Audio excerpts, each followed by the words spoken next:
कि जो हमारा चार्ज है ना, वो एक जगह से दूसरी जगह जाता है। मतलब ऐसा होता है कि भाई अगर मैंने बैटरी कनेक्ट करी, तो बैटरी से ना चार्ज निकलते हैं और एक जगह से दूसरी जगह जाते हैं। ऐसा होता है क्या? बैटरी से निकल रहा है, फिर यहाँ पहुंच रहा है, फिर इसको ध्यान में आया, अच्छा यहाँ पे बल्ब है, चलो यहाँ चला जाता हूँ, बल्ब को ग्लो करवा देता हूँ, अब दोबारा से यहाँ चला जाता हूँ। ऐसा होता है क्या? नहीं, ऐसा नहीं होता। Your conductor is containing the charges already, irrespective of you are supplying potential difference or not। आपका कंडक्टर जो है वो ऑलरेडी चार्जेस को कंटेन कर रहा है। Potential difference is just providing energy in order to drift them, उनको आगे मूव करने के लिए। तभी तो ऐसा होता है कि जब आप स्विच ऑन करते हो, लाइट बहुत जल्दी ऑन हो जाती है, जल जाती है। क्यों? क्योंकि ऐसा नहीं है ना कि स्विच ऑन कर रहे हैं तो अभी इलेक्ट्रॉन यहाँ पे वेट कर रहा था, स्विच के पास बैठा हुआ था इलेक्ट्रॉन, की भाई जब ये स्विच ऑन होगा तभी यहाँ से मैं बल्ब पे जाऊंगा। ऐसा तो नहीं है। तो ऐसा हो ही नहीं सकता। इलेक्ट्रॉन कैसे बैठ सकता है स्विच के पास एकदम, है ना? उसको थोड़ी ना पता है कि स्विच के पास बैठना है, वो तो एक पार्टिकल है। तो वो कंडक्टर जो है ना, वो उसमें पूरे में चार्जेस अवेलेबल रहते हैं। whenever you are supplying potential difference, it is acting as a work done in order to drift those charges, shift the position of the charges so that they can actively produce current। वो actively current को produce कर पाए। अब ध्यान से सोचना, मैं समझाने की क्या कोशिश कर रहा हूँ। समझाने की ये कोशिश कर रहा हूँ कि static charge was producing only force, moving charge produced current, moving charge से करंट प्रोड्यूस हो पाया। ठीक है, अब मूविंग चार्ज से करंट प्रोड्यूस हो पाया, उसके बाद बात आती है कि भाई क्या पोटेंशियल डिफरेंस और करंट ही है क्या एक सर्किट में? तो ये देखा गया कि मान लीजिए मेरे घर में एक फोन भी है, एक मेरे घर में बल्ब भी है, एक एसी भी है, एक कूलर भी है, एक गीजर भी है, एक हीटर भी है, एक आयरन भी है, सब कुछ है। सारे अप्लायंसेज हैं, आप सभी के घर में भी बहुत सारे अप्लायंसेज होंगे। इन सभी की करंट रेटिंग अलग अलग होती है। ये सारे अप्लायंसेज जो होते हैं, ये सब अलग अलग करंट रेटिंग से चलते हैं। भाई किसी को 1 एम्पियर की जरूरत है, कोई 0.5 एम्पियर पे ही चल जाता है, कोई 2 एम्पियर पे चलता है, कोई 10 एम्पियर पे चलता है, कोई 5 एम्पियर पे चलता है। पोटेंशियल डिफरेंस जो आपके इलेक्ट्रिक मीटर से आता है वो तो 220 वोल्ट्स का आता है, वो तो फिक्स है। ऐसा कैसे हो जाता है कि ये पोटेंशियल डिफरेंस तो फिक्स है लेकिन करंट सब जगह अलग अलग चला जाता है? So it is happening because there is something in the device which is controlling the current।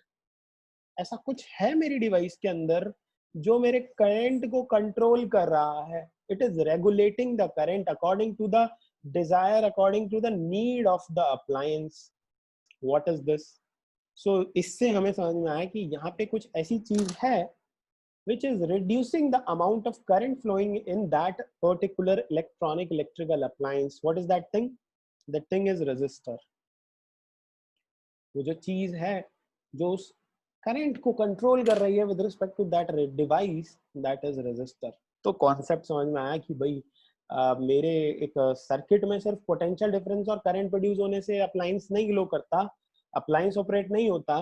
There is a very important thing called resistor which is used in order to regulate the current। If the current will not be regulated, the appliance may get dysfunctional। Appliance dysfunctional हो सकता है। भाई phone को 10 ampere current दे दो, phone खराब हो जाएगा। AC को 0.5 एम्पियर करंट दो, एसी चलेगा ही नहीं।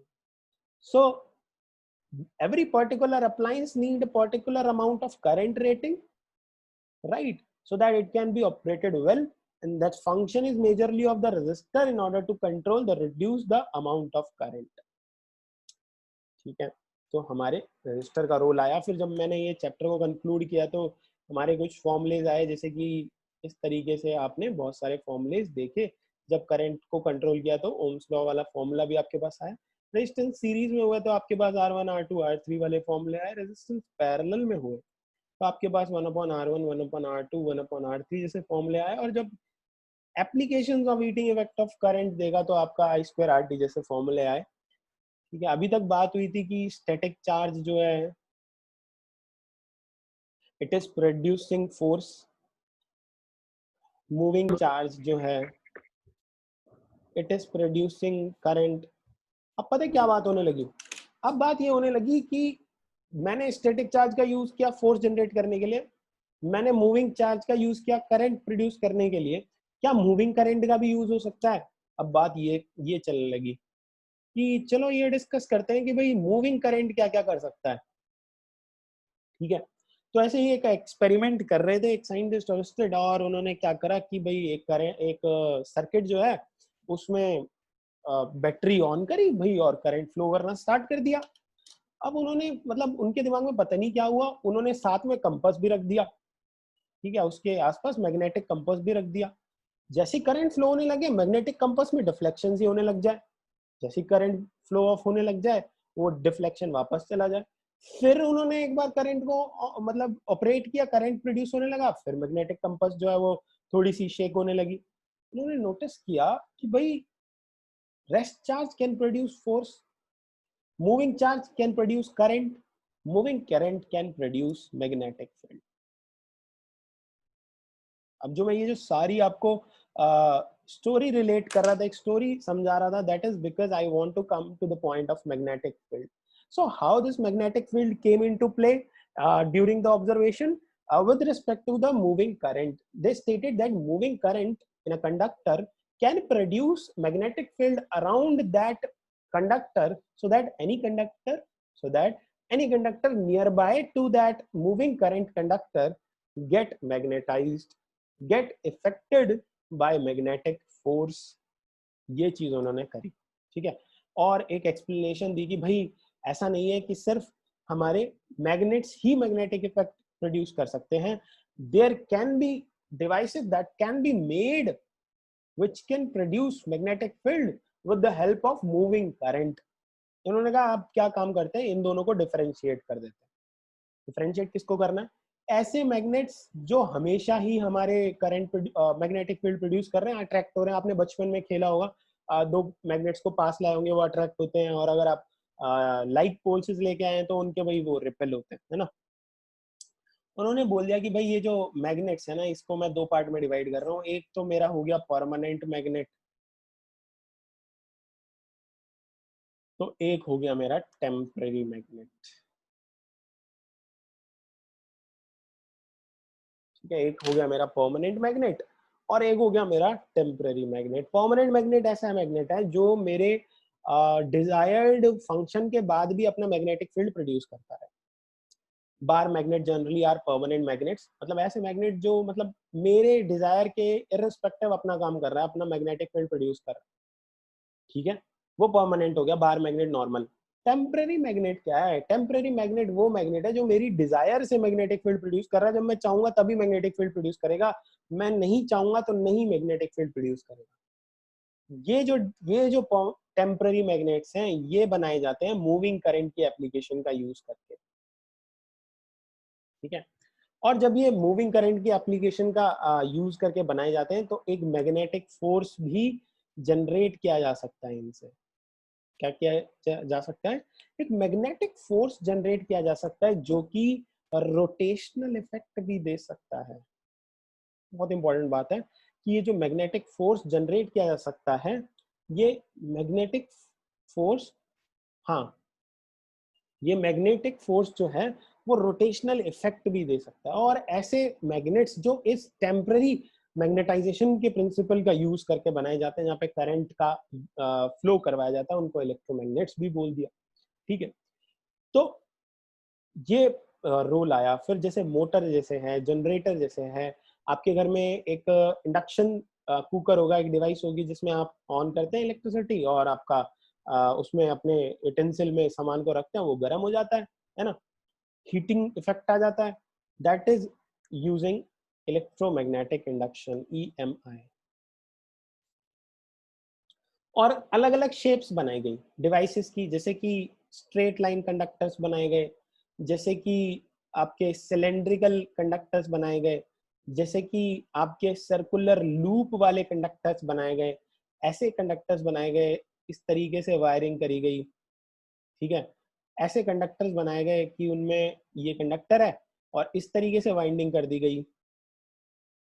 ठीक है, तो ये जो आप डिजाइन देख रहे हैं, ये हर डिजाइन जो है ये पर्टिकुलरली एप्लीकेशन एक्सट्रैक्ट करने के लिए बनाया गया. मतलब कि हर डिजाइन का पर्पस अलग अलग एप्लीकेशंस के लिए है, अलग अलग काम किए जाते हैं. जैसे इसको हम बोलते हैं टॉरॉइड, और इसको हम बोलते हैं सोलेनॉइड, इसको हम बोलते हैं सर्कुलर कंडक्टर, इसको हम बोलते हैं स्ट्रेट लाइन कंडक्टर्स,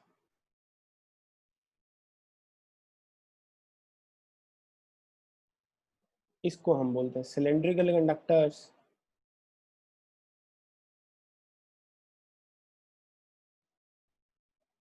ठीक है, बहुत ही मतलब vast application of magnetic field जो है वो यूज करी गई। किस तरीके का काम चाहिए उसके हिसाब से अपने आप इलेक्ट्रोमैग्नेट्स बनाए गए, टेम्पररी मैग्नेट्स का यूज किया गया। अब जब ये मैग्नेटिक इफेक्ट प्रोड्यूस होता है ना, तो इसमें तीन चीजें हैं, मैग्नेटिक फील्ड, फोर्स, करंट। ठीक है, फोर्स किस तरफ लग रहा है, मैग्नेटिक फील्ड की डायरेक्शन किस तरफ है, करंट की डायरेक्शन किस तरफ है, ये दो तीन चीजें जो हैं इंपॉर्टेंट, फोर्स,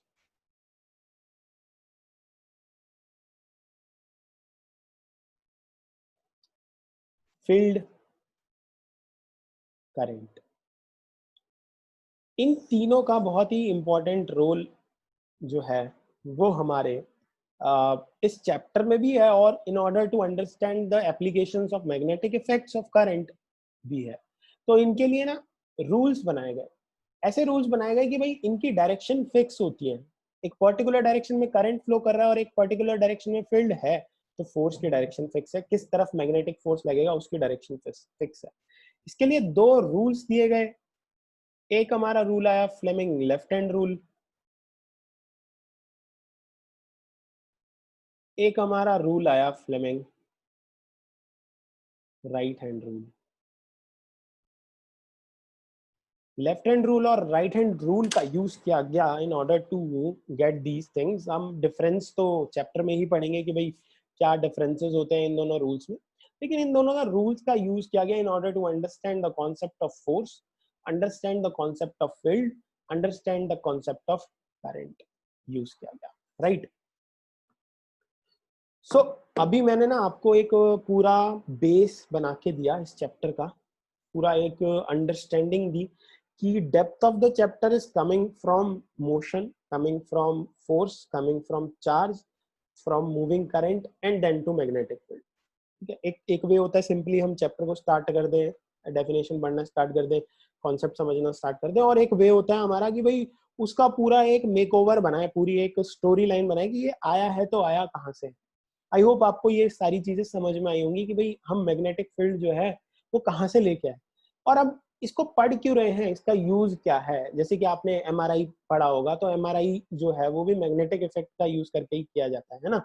आपके अंदर इंटरनल ऑर्गन्स की इमेजिंग ली जाती है, आपके अंदर भी मैग्नेटिक फील्ड है, दो ऐसे पोर्शन है आपकी बॉडी में जिसमें मैग्नेटिक फील्ड जो है वो comparative to all other organs ज्यादा प्रोड्यूस होता है, मैग्नेटिक इंपल्स जनरेट होता है, सिग्नल्स जनरेट होते हैं, तो उनका यूज किया गया एमआरआई के लिए, स्कैनिंग के लिए, आपकी इमेजेस विड्रॉ करने के लिए। तो बहुत ही ज्यादा इंपॉर्टेंट चैप्टर है और बहुत ही वास्ट एप्लीकेशंस है। आपके इलेक्ट्रिक मोटर, आपके इलेक्ट्रिक जनरेटर्स एक मैकेनिकल इफेक्ट को इलेक्ट्रिकल इफेक्ट में कन्वर्ट करता है, एक इलेक्ट्रिकल इफेक्ट को मैकेनिकल इफेक्ट में कन्वर्ट करता है। अब ये इलेक्ट्रिकल और मैकेनिकल वर्ड को भी आप समझ लें बिल्कुल अच्छे तरीके से। मैकेनिकल का मतलब है it is related to your core movement, your core movement, ठीक है, सिर्फ मूवमेंट से रिलेटेड है, with respect to the motion of the body, जो भी बॉडी का मोशन है उसी से रिलेटेड है मैकेनिकल। यानी आपने 9th में जो चैप्टर मोशन पढ़ा, forces and laws of motion पढ़ा, उसके अलावा अगर मैं रोटेशनल इफेक्ट ऑफ मोशन पढ़ूं, हाँ ब्रेन और हार्ट में, ब्रेन और हार्ट में मैग्नेटिक इफेक्ट सबसे ज्यादा जनरेट होता है। तो अगर मैं रोटेशनल इफेक्ट ऑफ मोशन पढ़ूं, forces and laws of motion पढ़ूं, ये सारे मैकेनिकल एस्पेक्ट्स ऑफ फिजिक्स है। तो जब मैं बोल रहा हूँ मैकेनिकल मींस रोटेशनल या मींस रेक्टिलिनियर स्ट्रेट लाइन, यानी मूवमेंट ऑफ बॉडी, ठीक है। और जब मैं बोल रहा हूँ इलेक्ट्रिकल, तो ये सारी एप्लीकेशन है हमारी चार्जेस की, ये सारी एप्लीकेशन है हमारी करंट की, पोटेंशियल डिफरेंस की, जो कि आप अभी पढ़ रहे हैं। आपके सिलेबस को कुछ इस तरीके से ऑर्गेनाइज किया गया कि जो 9th का आपका मैकेनिकल पार्ट है ना, 11th में वही रेप्लीकेट होता है, उसका एडवांस वर्जन आप पढ़ते हो पूरी अपनी बुक 1 में और बुक 2 में।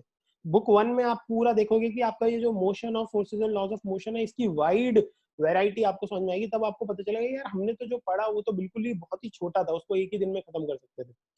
इसी तरीके से जब आप 10th में पढ़ रहे हो तो 10th में भी आप ये जो इलेक्ट्रिसिटी चैप्टर पढ़ रहे हो और magnetic effect of current chapter पढ़ रहे हो, इसी के आगे आप पढ़ोगे 12th क्लास में और आपको एक रिलेशन समझ में आएगा। और मैं इसी तरीके से आपको पढ़ा रहा हूँ कि आप इस रिलेशन को जब आप वो पढ़ रहे होंगे ना, तो अगर आपको तब तक याद रहा तो आप रिलेट कर पाएंगे कि हाँ हमने ऐसे समझा था और अब इसके आगे की कहानी समझ रहे हैं। तो प्रॉब्लम कहाँ आती है कॉन्सेप्ट में? प्रॉब्लम वहां आती है जहाँ पे आपने 9th-10th में सिर्फ रट लिया चीजों को कि ऐसा ऐसा होता है, और 11th-12th में आप समझने का ट्राई कर रहे हो साइंस लेके। तो ऐसे नहीं करना है आपको। आपको क्या करना है, अभी से ही ना रिलेट करना है अपने कॉन्सेप्ट को। भाई ये कॉन्सेप्ट यूज कहाँ हो रहे हैं, अभी से इनकी प्रैक्टिकल लर्निंग पे जाओ। ठीक है, जब इनकी प्रैक्टिकल लर्निंग पे जाओगे ना, तभी 11th और 12th में साइंस ले भी पाओगे और उसको प्रॉपरली समझ भी पाओगे और हर एक कॉन्सेप्ट को रिलेट भी कर पाओगे। ठीक है, और ना ही सिर्फ मार्क्स आएंगे अच्छे, बल्कि आप प्रैक्टिकली भी चीजों को क्रिएट भी कर सकते हो।